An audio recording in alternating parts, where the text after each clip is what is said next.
no sé, oyendo saltar la cinta y en el contestador el mensaje aquel, Kelly, soy el francés, o lo otro, o el de la moto. Yo es que le he dado, ya digo, le doy tantas vueltas a estos temas, a veces demasiadas, a veces no sé, parece como que te acabas mareando darle tantas vueltas, pero volvamos a lo que estábamos, las redes de menores. A veces nos creemos que este tipo de redes son dirigidas por personas sin formación, proxenetas de baja estofa, de Lampa o del barrio chino, ni mucho menos. En el 93 se desarticula en Valencia una red dirigida por un sujeto que grababa a los menores y además los prostituía con clientes VIP. Y se cita: el supuesto jefe de la red responde al nombre de don Ramón, un hombre de alto nivel cultural, casado y con varios hijos. En esta trama aparecen como víctimas niños de entre 2 y 12 años. Los menores habrían sido sometidos a prácticas sexuales de todo tipo. En diversos registros realizados en Valencia se habrían intervenido fotos que muestran a decenas de menores en posiciones obscenas. Los servicios de los niños podrían haber sido incluso ofrecidos como regalo a clientes especiales. Diario El País. Pues mira, clientes especiales, lo de siempre, políticos, gente importante, luego dirán que somos unos conspiranoicos o que la gente se inventa estas cosas, pero siempre lo mismo, ¿sabes? Depravados que están cansados de prácticas sexuales normales, que tienen tolerancia a sexo con prostitutas y que buscan menores amateurs y sin experiencia. Este es otro factor clave. Pero además, un año más tarde, el FBI descubre en un almacén de la localidad de New Jersey la mayor colección de pornografía infantil detectada en Estados Unidos hasta la fecha. Alucina. Toda esa producción había sido filmada íntegramente en Valencia. Miles y miles de cintas. Los agentes del FBI se quedaron, pero alucinados con lo que ahí encuentran en ese almacén. En esas cintas se puede ver a centenares de menores valencianos siendo abusados y agredidos gravísimamente sexualmente. Las víctimas son en su mayoría varones de corta edad, pero ojo, existen también grabaciones con chicas y está constatado. Esa desarticulación en Estados Unidos hace que la policía americana contacte con sus despistados homólogos de la policía de Valencia para informarles.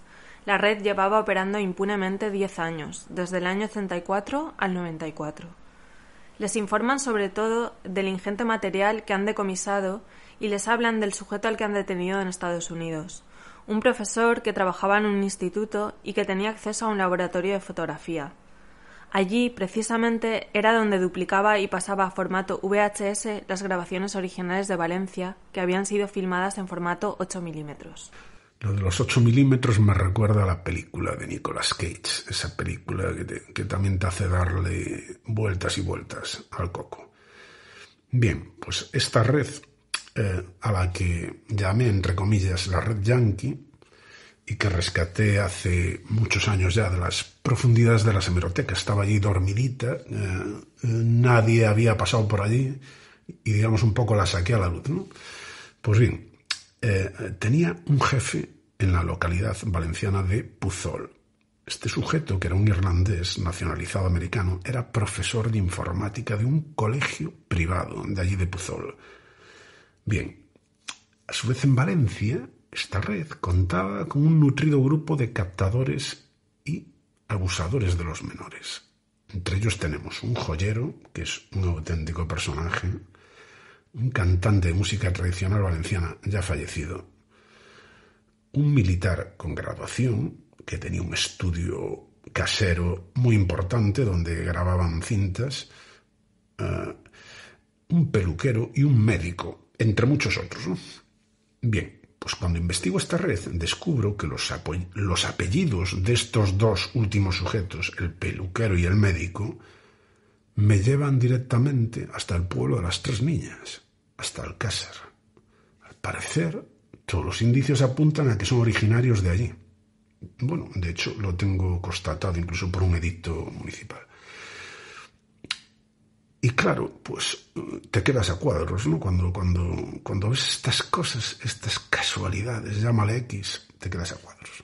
Pero bien, Mi política de no revelar nunca datos personales, ni de víctimas ni de agresores, en el blog, evitó que esos nombres salieran a la luz. Por lo menos en mi blog, aunque yo sé que salieron posteriormente, ¿no? Pues la gente tira de ahí, lógicamente, y sigue investigando. Bien. Mira que era un dato importante y jugoso, pero digamos, preferí no traicionar mi línea editorial, ¿no? Además, estos sujetos salían en los vídeos abusando y sodomizando a los menores. O sea, eran actores y depredadores y abusadores. Tremendo. O sea, estamos ante la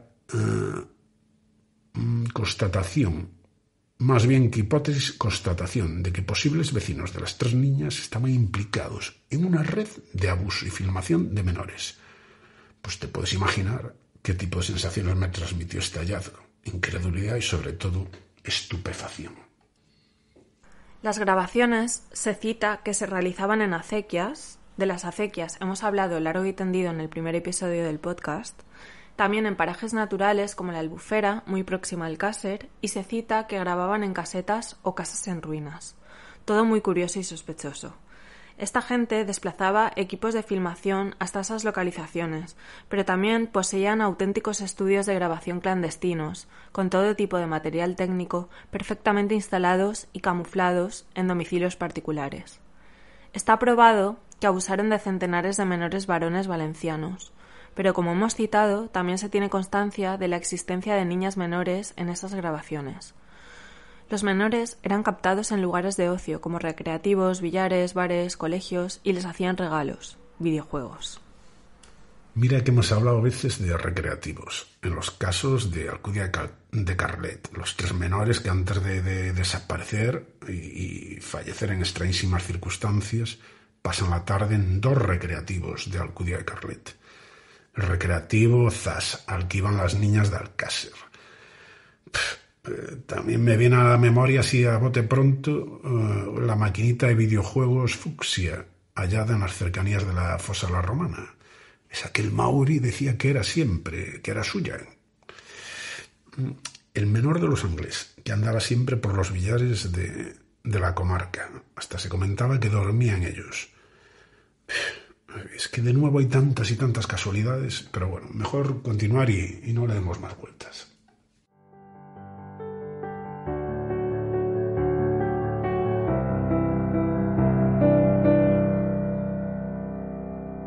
Estas películas infames con menores valencianos surtían el mercado internacional de pornografía infantil, Estados Unidos, Japón y Francia principalmente. Sus contenidos eran aberrantes y durísimos. Además, con excepción del detenido en Estados Unidos, esta gente se fue de rositas, ya que con el cambio del Código Penal del 95 no pudieron ser juzgados por corrupción de menores al no existir ya ese delito en el nuevo Código Penal. Por lo tanto, no podían ser juzgados por un delito que ya no estaba tipificado. Los reproductores de vídeo durante el juicio oral casualmente tampoco funcionaron adecuadamente, y las pruebas definitivas e inculpatorias, las grabaciones incautadas donde estos sujetos eran los propios abusadores y agresores sexuales, no pudieron ser visionadas. Pues efectivamente, esas leyes de la época, las de ahora no son mejores, laxas e irrisorias, esos graves errores existentes en la instrucción del caso, y ese cúmulo de circunstancias extrañas, que los aparatos de vídeo no funcionan, pues se va a buscar otro, se compra otro, se alquila uno. Bien, pues todo esto hizo que esta gente fuera prácticamente absuelta o condenada a penas mínimas. ¿Qué posibilitó esto, señores jueces, magistrados, legisladores? Pues posibilitó que pocos años después estos mismos depredadores sexuales de menores siguieran haciendo las suyas. Así tenemos constancia de que fueron detenidos, algunos de ellos, en al menos 2 o 3 ocasiones más, por los mismos hechos, no por robar, sino por abusar de menores. En la última ocasión, incluso grabando material con menores para una productora francesa de pornografía infantil. Buah, totalmente indignante, vergonzoso. En estos temas somos un país de auténtica pandereta. De hecho, Estados Unidos en aquella ocasión intentó extraditar al americano de Puzol, al jefe de la red valenciana, porque tenía nacionalidad americana, para juzgarlo allí, y para juzgarlo y meterlo en el trullo muchos años. Pero fue imposible, porque no había convenio de extradición en aquellas, ¿no?, entre Estados Unidos y España. Entonces solo pudieron juzgar a Eugene, que es el profesor de New Jersey. Y bueno, sabemos que Eugene, este profesor, este pederasta americano, falleció hace unos años. Como dicen por ahí, Dios lo tenga en su gloria. Pero además, Pritchard, sabemos que alguien te envió por mail una sentencia, donde se detalla el tipo de material incautado a miembros reincidentes de esta red siniestra. A ver, os puedo asegurar que leer esta sentencia fue una experiencia muy, muy desagradable, muy jodida. Voy a hablar mal, pero es que no tengo otro adjetivo. De esas cosas que te remueven algo por dentro, ¿sabes? Bueno.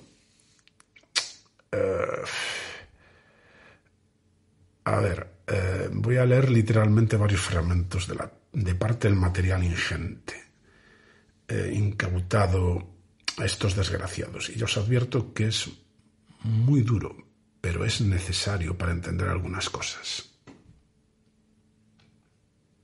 Pero bueno, primero vamos a empezar por el modus de esta gentuza, ¿no?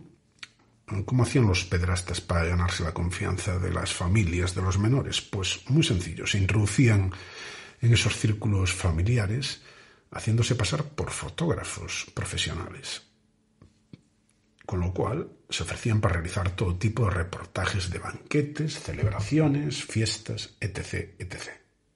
Tras este primer contacto con los jóvenes y sus familias, les hacían fotos a los menores y luego los llevaban a pisos de la red, donde disponían de auténticos estudios de filmación.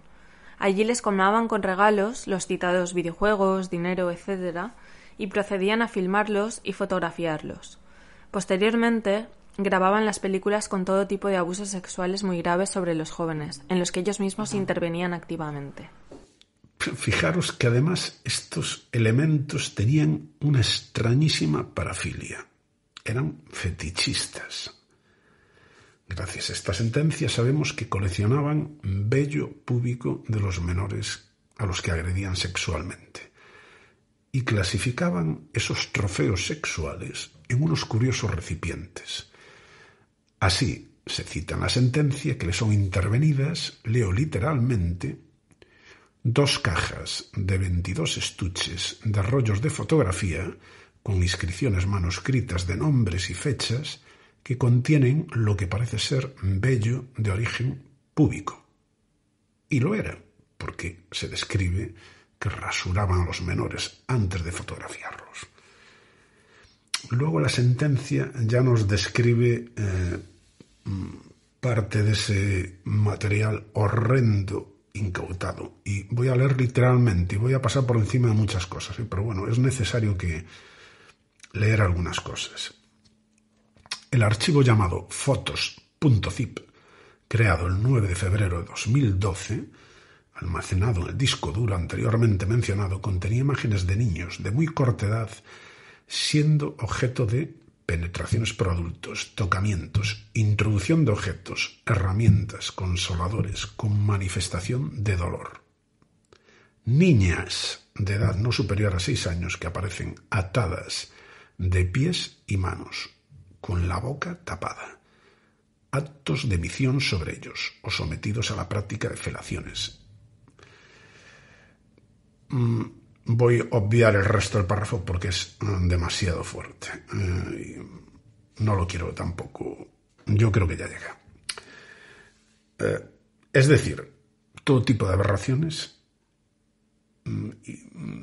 todo tipo de barbaridades, y además sabemos por otros contenidos incautados que siguen citándose esos actos de tortura sexual sádica, con ataduras de cuerdas en las víctimas e intrusión de objetos, algo que por desgracia hemos visto en muchos casos criminales de la comarca.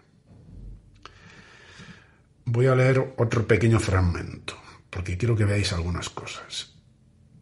Felaciones, masturbaciones, penetraciones anales. En algunos de estos archivos aparecían niños de no más de 8 años desnudos, tumbados en una cama atados de brazos y piernas. Niños con la boca abierta recibiendo directamente misiones de un adulto. Niñas de pequeña edad colgadas boca abajo atadas con cuerdas mientras son penetradas con objetos sin identificar. Niños grabados al tiempo que reciben misiones de un adulto en el rostro. Penetraciones a niñas y niños con diferentes objetos como velas encendidas. Niños inmovilizados con cuerdas en brazos y piernas, etc, etc, etc. Horrible, vomitivo. Bien, ataduras, sometimiento, velas. Las velas, los cabos de velas también los hemos visto en Macastre, en Alcázar. Y ojo, yo con esto no quiero decir que estos entramados, estas redes tengan nada que ver con lo que sucedió en los casos grupales de la provincia. Eso que quede claro y lo dejo aquí grabado. Simplemente os muestro esto porque quiero que comprendáis qué tipo de material producen y visionan este tipo de pederastas y agresores sádicos de menores. Y esto es lo que se les incauta, que no se nos cuenta, ¿no? Pero hay que entenderlo. Nos interesa todo esto para que comprendáis y entendáis los rasgos y aspectos de este tipo de perfil, el violador o agresor sádico. Porque este perfil sí que es muy compatible con nuestro sujeto o agresor criminal desconocido que está presente en el caso Alcázar y en el caso de la joven de Turís mutilada en vida, o perimortem, que no sabemos si es Pilar, si no lo es, la joven que aparece en la tubería. Tiene la misma firma que el crimen de Alcázar. Bien, en esta red yanqui todavía podemos observar incluso un escalón, un peldaño más en ese descenso a los infiernos. En algunas de esas cintas incautadas se visualizan actos de zoofilia con los menores, es decir, sexo con animales y todo tipo de prácticas sexuales extremas y aberrantes, bizarras. Una verdadera barbaridad, que no voy a leeros más ya porque creo que ya es suficientemente desagradable todo lo que os he relatado. Tremendo.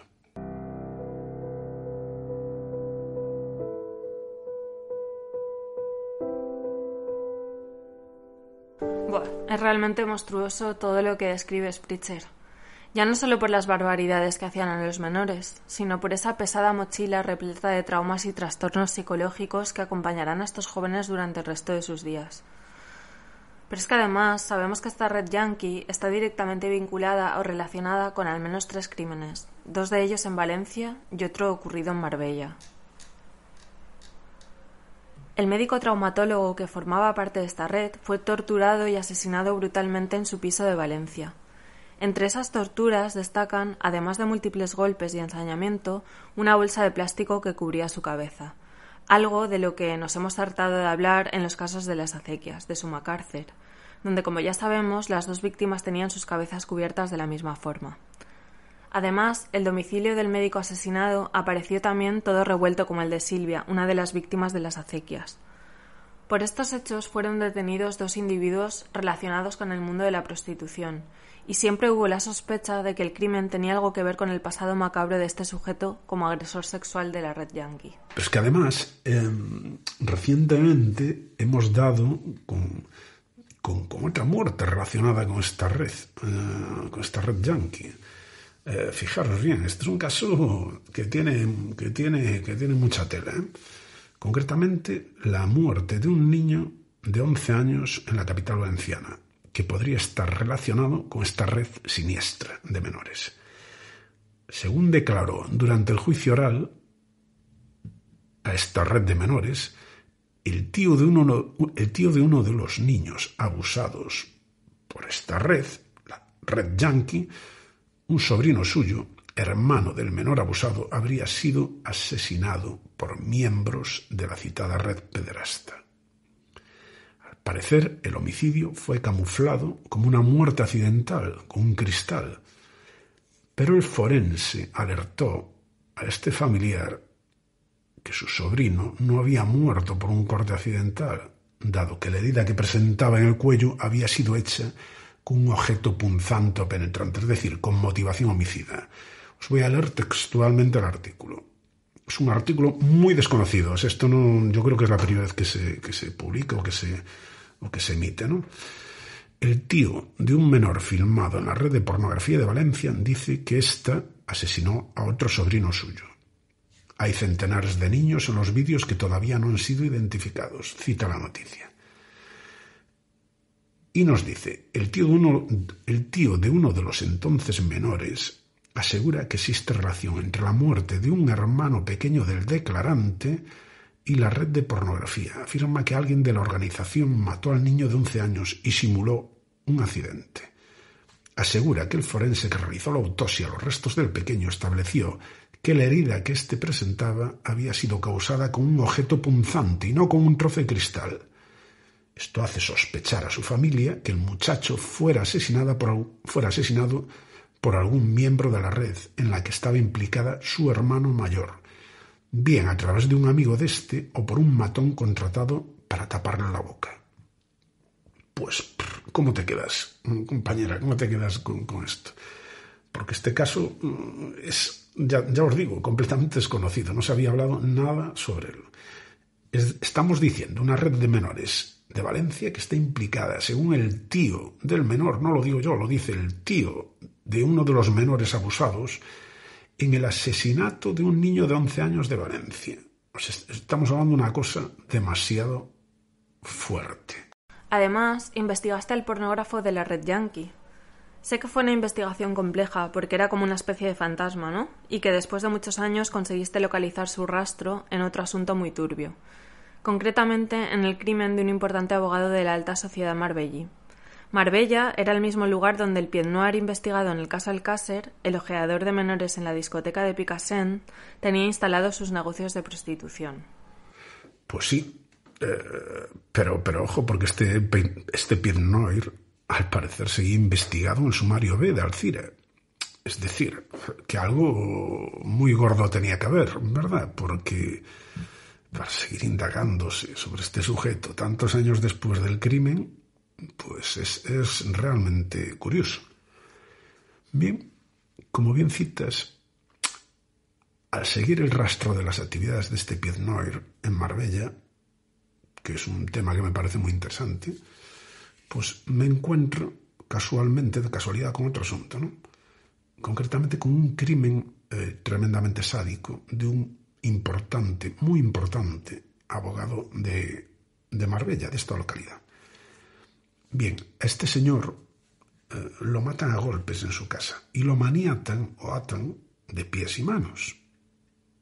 Además también rebuscan por toda la casa, intentan abrir la caja fuerte. Bueno, de hecho la llegaron a abrir y se llevaron algo. Si te fijas, es un crimen calcado al del médico traumatólogo de la red Yankee. Es decir, torturan, rebuscan, en busca de algo, valga la redundancia, y no sabemos qué es lo que buscan. En este crimen también están implicados 2 chaperos extranjeros, curiosamente como en el crimen del traumatólogo de la red. ¿Y cómo se conecta esto con el pornógrafo de la red valenciana? Bien, pues este pornógrafo, un tal Paco, el misterioso Paco, que en su día fue imposible juzgar cuando hubo el juicio de la red, porque parece que era como un espectro, ¿no? Que no lo daba encontrado por ningún lado. Bueno, pues bien, indagando sobre este sujeto, me encuentro con que también resulta que era profesor. Fíjate tú, qué casualidad, todos profesores, tal. Bueno, bien. O sea, con contacto siempre con los menores. Esto ya está estudiado desde la prehistoria. Que los lobos, lo que siempre digo en el blog, que los lobos siempre están cerca de las ovejas. Y en estos casos siempre es igual. En esto, en Alcácer, en Macastre, en todos los sitios. No hay, creo que no hay nada nuevo en este aspecto, en esa parte agresor-víctima, esa relación. Bien, pues el teléfono y la tarjeta, volviendo a lo del crimen del abogado, el teléfono y la tarjeta del móvil de los ejecutores del crimen, pues conecta al pornógrafo directamente con los 2 implicados en el crimen. De hecho, se le acusa a este tal Paco de proporcionarles, y esto es lo que cita la prensa, proporcionarles un teléfono móvil contratado con identidad falsa para que fuera utilizado por estos dos chaperos. Chaperos que, como vemos, son unos auténticos sicarios que van eliminando gente a su paso. Es muy curioso. Es tremendo. 3 crímenes y todos relacionados con esta red valenciana. Da la sensación de que van silenciando a gente o limpiando rastros de algo muy oscuro. Muy similar a la red belga del caso de Utroux, donde numerosos testigos o gente que sabe cosas son asesinados o suicidados. Además, estos crímenes son posteriores a la desarticulación de la red. Al abogado lo matan en el 96, al médico traumatólogo en el 2016. Sí, pero es que además fíjate qué casualidades, porque estos casos es una pasada, están llenos y repletos de casualidades. ¿Qué pasada? Resulta que el abogado de Marbella lo matan justo cuando se está celebrando en Valencia el juicio oral de la red Yankee. Bien. Y al menor de 11 años, que dijimos antes, a ese niño menor que tenía solo 11 años, supuestamente lo asesinan gente o sicarios relacionados con esta misma red Yankee, esta red de menores, según declara el tío del niño, y lo hacen en el año 1989, es decir, el mismo año que sucede también lo de los 3 de Macastre, que, como hablamos en el anterior episodio, algunos investigadores que han indagado en el caso profundamente vinculan esos crímenes de Macastre con un encuentro sexual con gente más mayor, donde algo sale mal y, digamos, precipita el resto de los sucesos, es decir, los crímenes, ¿no? Y, a ver, al niño lo matan porque el crío sabía cosas y podía contarlas. Es curioso, ¿no? El móvil que se argumenta, ¿no? Y los 3 de Macastre, si os acordáis, se nos dice que huían de Valencia por algo chungo, ¿no? Que tenían miedo, pero bueno, ese miedo siempre se relacionó con un tema de delación a unos ladrones por una serie de robos y tal, ¿no? Una banda, ¿no? Pero y también nos podemos preguntar, ¿podía haber algo más turbio detrás? O sea, ¿podían tener miedo de alguien más chungo todavía? Por eso nosotros hablábamos en el episodio anterior de la necesidad de profundizar más en las redes de menores de la provincia, porque no son trigo limpio. Si las crías de Macastre, como citan algunos autores, estaban en esa dinámica oscura de encuentros sexuales con varones mucho más mayores, si Pilar además sabemos que quería ir a un chalet de chicas en Alicante, es decir, de prostitución de menores, un chalet de prostitución de menores, porque así se lo comentó a allegados y allegadas suyas en Catalao, entonces es muy posible que algún engranaje organizado pudiera estar detrás. Ya lo dijimos en el otro episodio. Como vimos, en esa época no existía internet ni teléfonos móviles. Por lo tanto, lo más normal es que alguien tenía que mediar o facilitar esos encuentros sexuales entre los menores y los depravados y los clientes. No había otra manera. O se autogestionaban o había siempre un mediador que ponía en contacto a unos con otros. ¿Tú crees que alguna de las redes de Valencia pudieron ir más allá? A ver, yo soy muy sincero. Yo pienso que alguien que es capaz de realizar este tipo de material infame y sádico, zoofilia, todo tipo de barbaridades que hemos visto, que le incautan ese tipo de material extremo, no, lo siguiente. Pues yo creo, ya no hablo de esta red en concreto, sino de otras redes incluso más jodidas y macabras que no fueron desarticuladas en Valencia y que tuvieron que existir. Pues yo creo que pudieron llegar a producir alguna película todavía que pudo ir más allá, ¿no? Más extrema o más macabra, todavía si cabe en ese macabrismo absoluto. Ya te digo, no sé si fue el caso de alguna de estas redes de Valencia, porque no tengo datos y lógicamente afirmarlo sería una temeridad y por supuesto no lo voy a hacer. Pero si seguimos el rastro de operaciones internacionales como la A271 que sucedió en Francia, ¿no? También en los 90. Entre los miles de películas pedófilas incautadas en esa operación en Francia, según una noticia que localiza un diario portugués, se cita que fueron encontradas algunas películas macabras. Y en esas películas lo que se veía eran mutilaciones genitales de menores, es decir, espantosas castraciones, algo que a la postre supone heridas mortales. Y esas películas que un francés infame compraba en Europa habían sido producidas en dos países, Polonia y España. En España sabemos que Valencia era el centro neurálgico de la producción de material pornográfico con menores en aquella época, en los 90. Pero, por supuesto, tampoco podemos asegurarlo, ¿no? O sea, ni mucho menos afirmar que ese material provenía de la Comunidad Valenciana. Pero bueno, es posible. Nunca se nos llegó a decir de dónde venía ese material. O sea, porque aquí hay noticias y tal que tú puedes seguir hasta X punto. Luego, misteriosamente, desaparecen, ¿no? Se desindexan o no hay investigación, los periodistas parece que no le interesan estos temas, o sea, es muy curioso. Bien, lo que es llamativo es que paralelamente se producen todos estos casos horribles en Europa.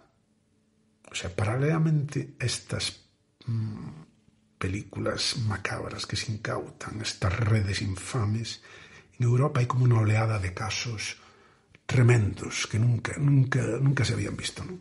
España, Alcácer, Macastre, ese crimen de Turís, que no sabemos dónde encuadrarlo, ¿no?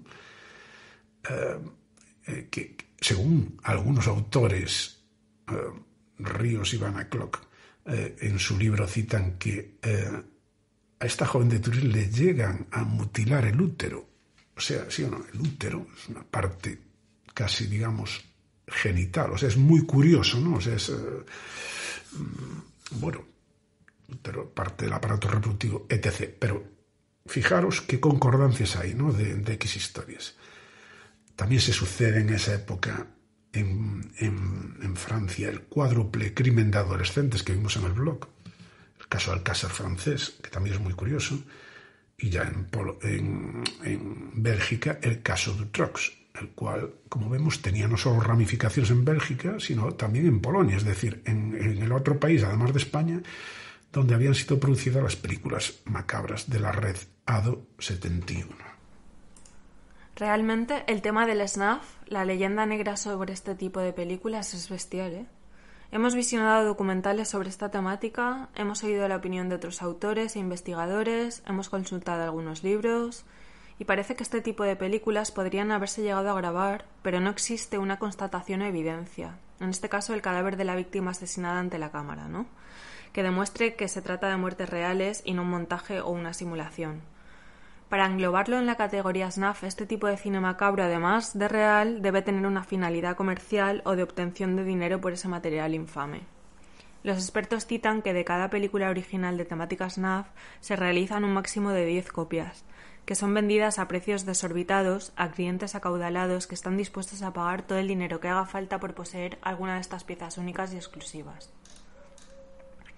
Existen al menos 2 noticias de la época relacionadas con Scotland Yard que nos hablan de la posible existencia de 2 redes, una rusa y otra anglo-holandesa, que pudieron filmar este tipo de películas snuff con menores. Efectivamente, al parecer incluso Scotland Yard llegó a tener una de estas copias en sus manos, en sus oficinas. Las cintas, según pude indagar, fueron grabadas en Holanda, en una granja y en un piso. En ellas se habría filmado la muerte de al menos 5 menores. Imágenes y relatos dantescos que no voy a describiros. Solo comentar un detalle de importancia que describen los testigos que vieron las cintas. Las víctimas eran mutiladas a nivel genital, es decir, castradas ante la cámara. O sea, como puedes ver, datos plenamente, de nuevo, coincidentes con el material intervenido en la ADO 71 francesa. O sea, son conexiones y puntos que comparten, ¿no? Es muy interesante. Esas cintas, alguna de ellas, de esta red holandesa de SNAF, llegaron a ser visionadas en España, concretamente en Canarias. Es muy, muy curioso. Un mafioso inglés, al parecer durante un intercambio de droga de unos 3 kilos de hierba, pues le hacen entrega de una filmación. El motivo era ofrecerle que se encargara, este mafioso, de la distribución de este tipo de contenidos a cambio de importantes sumas de dinero. Este hombre lo que hace es ver el contenido de esa cinta, y claro, una cinta SNAF que no da crédito a lo que ve y, aterrado, decide ponerlo en conocimiento de Scotland Yard y les remite una copia. El gran problema que tenemos con este tipo de asuntos es que esos menores que salen en esas terribles escenas no pudieron ser identificados. En este tipo de filmes, para que la investigación prospere, hay que demostrar que la víctima de la película está muerta y que esa muerte además ha sido motivada, o sea, esas heridas concuerdan, ¿no?, con las descritas o causadas durante la filmación de la película. Y esto, claro, por la cuenta que le tiene, si llega a existir, por la cuenta que le tiene esta gentuza, pues se va a encargar de hacer desaparecer los cadáveres a conciencia, ¿no?, para que nunca sean encontrados. Luego tienes documentales como SNAF, a Documentary About Killing on Camera, del 2008, donde también nos narran la existencia de una supuesta cinta real, con unas torturas muy específicas y muy familiares a los oyentes de este podcast. De hecho, se ve un frame de esta película de una mujer con una bolsa en la cabeza. Y un productor de cine porno al que le ofrecieron la cinta SNAF nos va relatando en el documental con auténtico horror cómo esta mujer, el verdugo la va sofocando con la bolsa de plástico, abriendo y cerrando la bolsa para hacerla sufrir, para sofocarla. Y finalmente la degolla con un cuchillo ante la cámara. Claro, después de lo que vimos en los casos de Suma Cárcer, con la vecina de calle, incluso casi de portal, de Toñi, con esas bolsas en la cabeza, como aparecen estas dos mujeres, Dios. Pues, te trae un pálpito realmente macabro, ¿no? Te da ahí un feedback especialmente horrible. Y te hacen de nuevo pensar si no podemos estar, pues, a lo mejor ante algo similar, ¿no? Pues tampoco, como vemos, es algo descabelladísimo. Entonces, ¿en Alcácer y en otros crímenes de la zona pudo suceder algo así?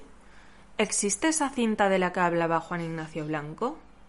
En un podcast que hemos oído estas semanas, documentándonos sobre el género SNAF, alguien que interviene en el programa reconoce haber visto la cinta en cuestión hace años en la Deep Web. Se trataría de una cinta grabada en blanco y negro, donde se ve a 2 de las niñas, o 2 niñas muy parecidas a las niñas de Alcácer, tendidas en unas camillas y a una serie de personas pasando a su alrededor. Uno de ellos muy reconocible y famoso. Al parecer, esta cinta podría haber sido realizada con la intención de alimentar esa leyenda negra, y los participantes serían gente con gran parecido con los personajes implicados. Es una de las opciones que se barajó, ¿eh? A ver, Juan Ignacio Blanco dijo en muchas ocasiones que esa cinta podía no ser real. También luego dijo otras cosas, ¿no? Pero bueno, que esa cinta podía haber sido un montaje. Eso sí, con muchos medios técnicos y con actores muy parecidos físicamente. Es que Juan Ignacio Blanco ha sido machacado y desacreditado, pero vamos, últimamente por gente y por personajes y incluso por el famoso documental, ¿no?, de Marras, un documental, por cierto, que hace un enfoque muy parcial de este complejo asunto, porque este asunto tiene muchas aristas, no solo el enfoque que ellos hacen. A ver, es que lo hacen además desde un prisma que es el de la versión oficial, es decir, de una forma muy poco equilibrada y objetiva, ¿no? Vamos a ver, porque aquí hay muchísimas cosas. Lo estamos contando en el podcast, os lo llevamos contando en el blog 10 años. Aquí, como veis, sobre esto orbitan 20.000 movidas distintas y hay que un poco intentar unir todas esas piezas del puzzle, ¿no? Para encontrarle un sentido a X cosas. A ver, además, gracias a Juan Ignacio Blanco y a don Fernando García, al que desde aquí le mando un abrazo y un saludo muy fuerte, pues toda la gente conoce los datos del sumario, conoce los detalles y puede ver con sus propios ojos que las cosas no son como nos contaron las autoridades. O sea, gracias a esa labor infatigable, con aciertos y también con errores seguramente, ¿no?